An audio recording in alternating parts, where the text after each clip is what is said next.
Olá, boa noite. Me chamo Ana Luzia.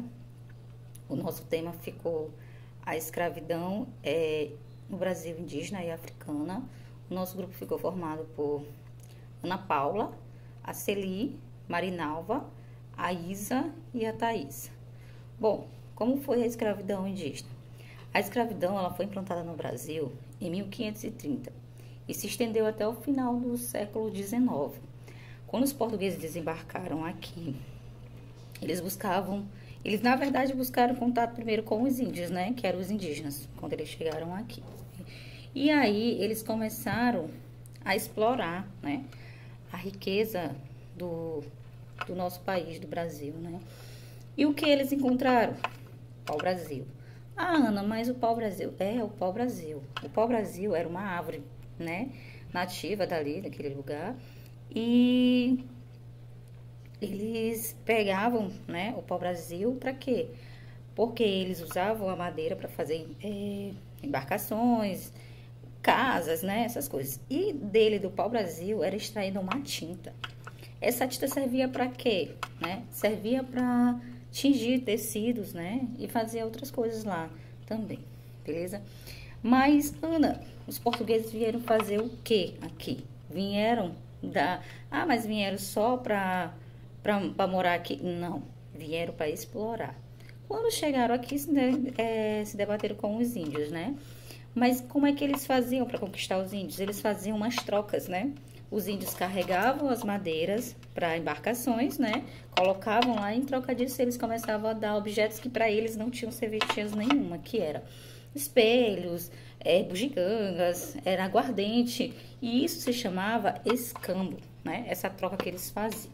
Com o tempo, né? O que aconteceu? O que ocorreu? Ocorreu que para os portugueses, os índios não estavam mais não estavam mais suprindo as necessidades deles, até porque eles não eram acostumados com aqueles trabalhos, né? Os trabalhos que eles faziam mesmo era só caçar, né? No meio de cultivo para eles mesmo, né? Mas aí, então, como eles começaram a entrar em conflito com os portugueses, né? Aconteceu que muitas tribos foram assassinadas e, ao mesmo tempo, os portugueses traziam doenças de fora. Ah, mas que doenças eram essas? Essas que hoje em dia, pra gente é comum, mas para eles naquela época não eram. Porém, eles não tinham imunidade para aquilo. Era o sarampo, a gripe, a tuberculose, a variola, essas coisas, né? No tempo, o recrutamento dos trabalhos indígenas existiram dois bloqueios, né? Teve a resistência, né? E o conflito dos interesses da Igreja Católica na representação representada na América pelos missionários jesuíticos, né? Até porque eles protegiam muito da perseguição dos portugueses, né? Até porque o objetivo deles era catequizar os índios, eles queriam fazer isso, né? E eles eram contra a escravidão dos indígenas, né? A resistência indígena, ela se dava pelas fugas, como eu já havia dito, né? Que como eles conheciam muito até porque eles eram nativos dali, né? Eles conheciam todo o território, então eles eram mais propícios a fugas, né?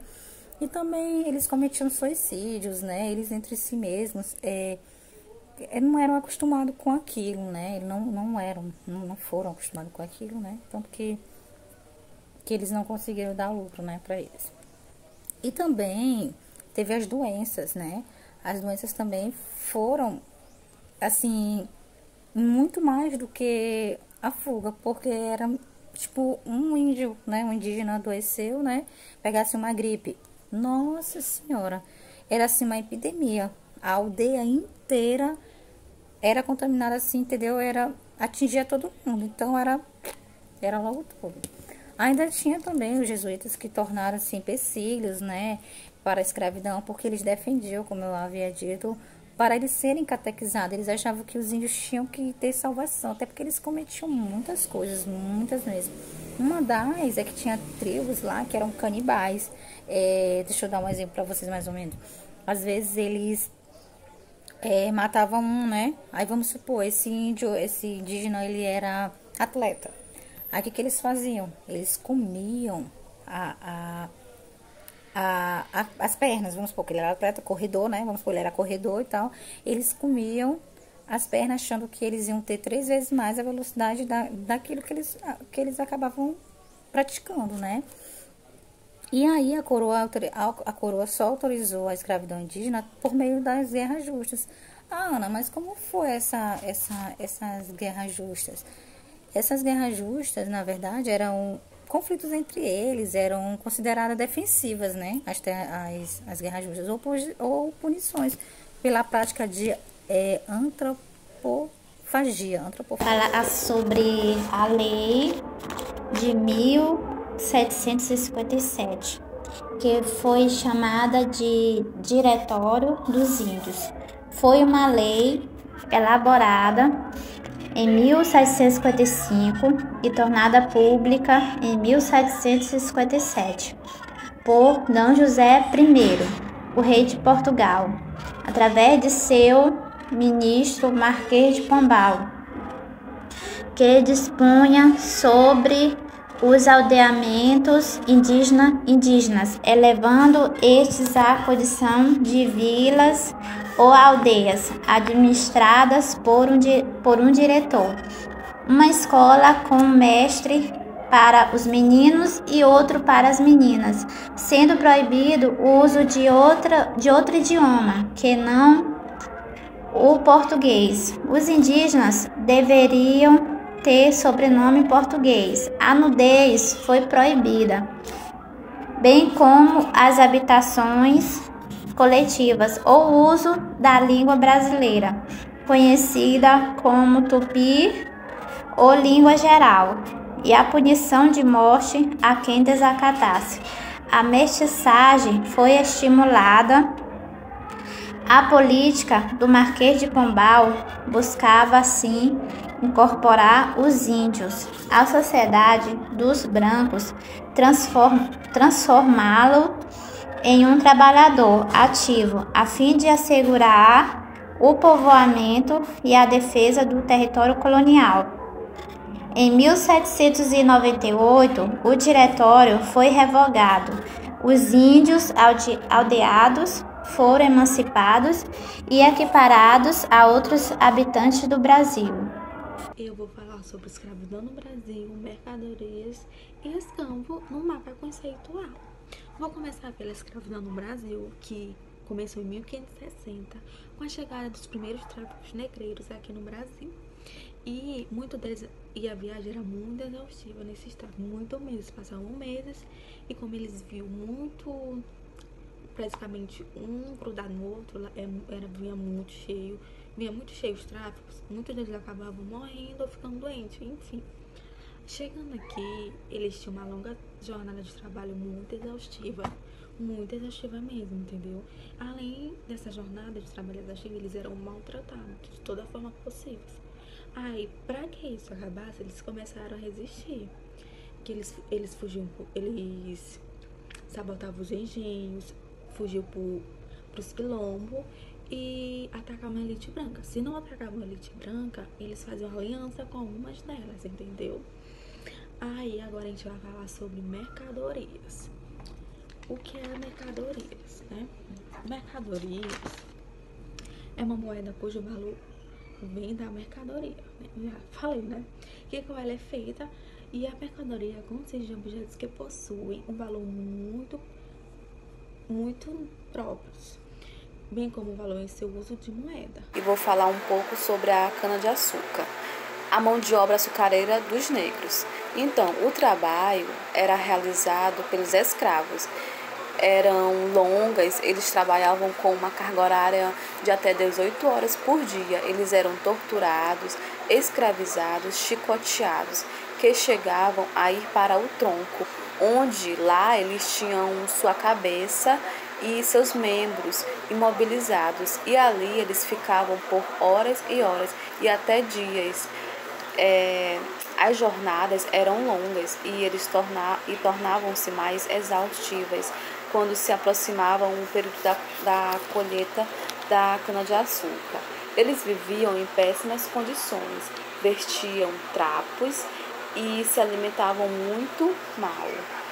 E os escravos que tentassem fugir para o quilombo, eles eram colocados nas fornalhas, onde as condições de trabalho eram mais perigosas e precárias.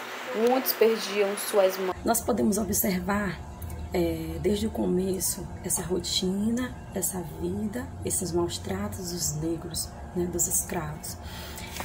E a amiga falou anteriormente sobre a economia açucareira, né? Como era o trabalho desses escravos durante esse período que antecedia a colheita da cana. E assim, a carga horária, né, diária deles chegava até 18 horas, né, de trabalho. Sua alimentação era extremamente limitada. Eles se alimentavam muito mal, e isso deixavam, com isso eles se rebelavam, e sempre que isso acontecia, eles eram castigados de forma brutalmente, muitos deles chicoteados, torturados e até mortos. A gente viu isso durante muito tempo, isso tudo aconteceu de fato. Mais adiante, no ano de 88, em maio de 88, veio a Lei Áurea, né, assinada pela Princesa Isabel, que aboliu a escravidão no Brasil. E dentre elas, nós temos outras leis também que contribuíram para isso, que foi uma delas foi a Lei Eusébio de Queiroz, né, que foi no ano de 1850, onde foi